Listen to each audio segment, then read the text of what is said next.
Picture someone standing at your door with flowers you didn't ask for, not one bouquet. 3. And behind the flowers, a face that already knows your favorite kind. That already remembers the offhand thing you said 2 weeks ago about your mother. That looks at you like you were the only solid thing in a shifting world. And something in you, some very old and very human part of you, exhales. We are wired to want this. The feeling of being fully seen, fully chosen, without having to earn it incrementally. It feels like relief. It feels like arrival. And that feeling, that particular exhale, is exactly what makes one of the oldest manipulation tactics so difficult to recognize while it is happening to you. What we're really asking today is this: how do you tell the difference between someone who genuinely loves intensely and someone who is manufacturing a feeling inside you so they can use it later? Because the tactics are identical on the surface. The flowers are real. The attention is real. The warmth you feel is completely real. And yet one of them is a door opening and one of them is a door closing. Love bombing is the practice of overwhelming a person with affection, attention, and idealization in the early stages of a relationship, not as genuine connection, but as a strategy to manufacture dependency before the dynamic shifts. The term itself is borrowed from the language of intensity and impact. A bomb doesn't ask permission. It saturates everything at once. And what it leaves behind, if everything goes according to design, is a person who has reorganized their sense of self around the person doing the bombing. The psychological foundation underneath this isn't mysterious. It runs on the same circuitry that made human beings survive. In the 1950s, the psychologist B.F. Skinner demonstrated something unsettling about reinforcement. Rewards that arrive unpredictably on a variable schedule rather than a fixed one produce behavior that is more persistent and more resistant to extinction than rewards that arrive reliably. Slot machines are built on this principle. So is the early stage of love bombing. Intense warmth, then a moment of coolness. Overwhelming closeness, then a small, confusing withdrawal.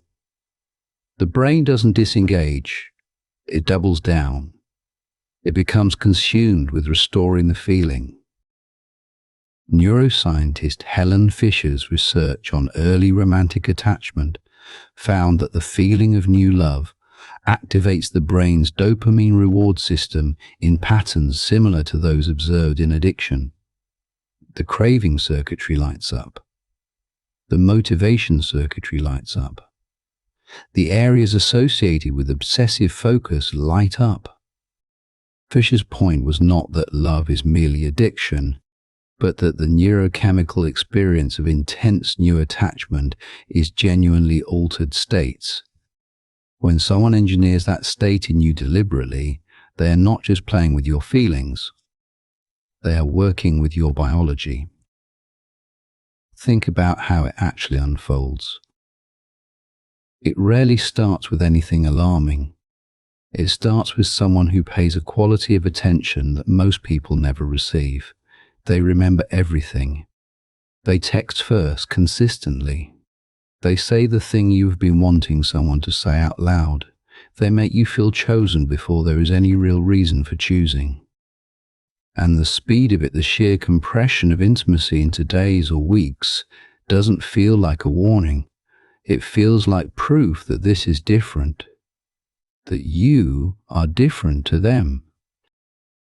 This is the trap that closes so quietly you don't feel it close. Imagine a woman, late 30s, practical about most things in her life. She meets someone at an unremarkable dinner party. Within a week, he has sent her a playlist of songs she mentioned once. He has remembered, without prompting, the anniversary of her father's death. He tells her, 10 days in, that he has never felt this kind of recognition with anyone.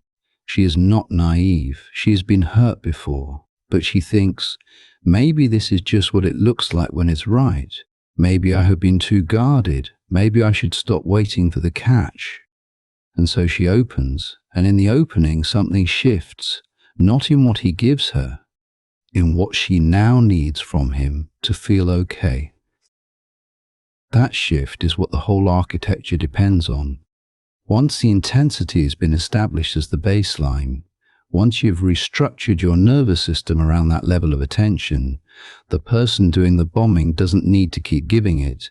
They only need to give it sometimes, enough to remind you of what the warmth felt like, enough to keep you reaching. The dependency is already built. What comes next can look very different from what came before. Criticism, where there was only praise. Isolation framed as devotion. Why would you need them when you have me? Demands that feel, somehow, like they are your fault for not already understanding.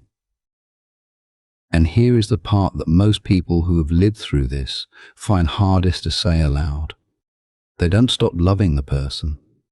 Even after the pattern becomes visible, the attachment doesn't dissolve on a rational schedule. Because what they fell in love with was real, in the sense that it was a real feeling in a real body. The grief that follows isn't grief for a lie exactly.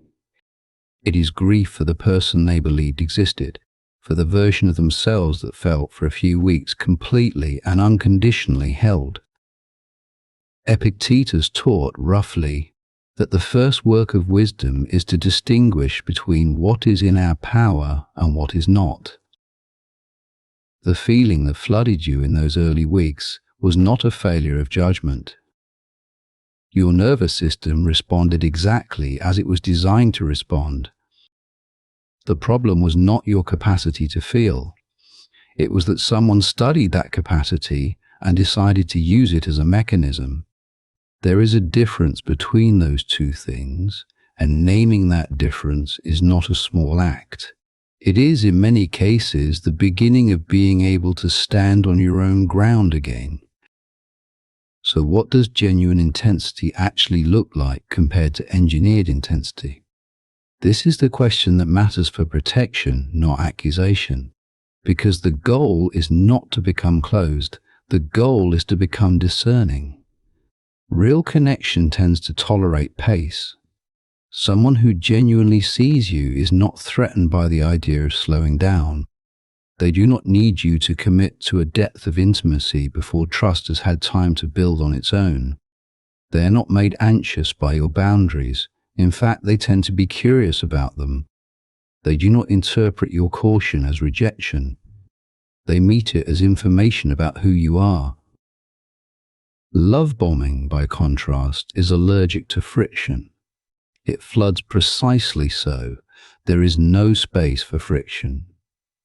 And when you introduce some, when you say you need a slower week, or that you would like to see your friends without it being an occasion, the response to that small act of self-definition tells you almost everything. A person who loves you will make room. A person who has been constructing something will make it mean something else. They will make it mean that you are pulling away, that you are ungrateful, that the distance is yours. There is a question worth carrying with you, not as a weapon, but as a compass. Does this person make room for me to be uncertain? Because genuine attachment has space in it. It can hold ambivalence. It does not require you to feel certain at every moment, and it does not punish you for the moments when you don't. When the warmth you receive is contingent on your continuous and enthusiastic reciprocation, that is not love sustaining itself. That is a condition being enforced. If you're in something that has started to feel like this, or if you're looking back at something that already ended, the Stoics offer one frame that is genuinely useful. Seneca's point in his letters on time and self-possession was roughly this, that the person who does not know themselves belongs inevitably to someone else. The work of knowing yourself well enough that an engineered image of yourself cannot substitute for the real one. That is not a defensive posture. It is a kind of freedom. It is what makes it possible to receive real love without confusing it for its replica. And the grief, if you are in the middle of it, is not a sign that you were foolish. It is a sign that you were human, that you wanted something real and you reached for what looked like it. There is no shame in that reaching. The only cost is in not eventually recognizing what you are holding. Picture that door again, the one with the flowers you didn't ask for, the face that already knows your favorite kind. You were allowed to find that beautiful. You were allowed to feel the exhale. What you are also allowed to do, without guilt and without apology, is stay awake inside that moment. To notice whether the warmth requires anything from you in return, whether the attention has a direction, whether the person who sees you so completely is comfortable being seen themselves. Love that is real can be looked at. It doesn't dissolve under a clear gaze. It stays. The flowers were never the problem. The problem was the door.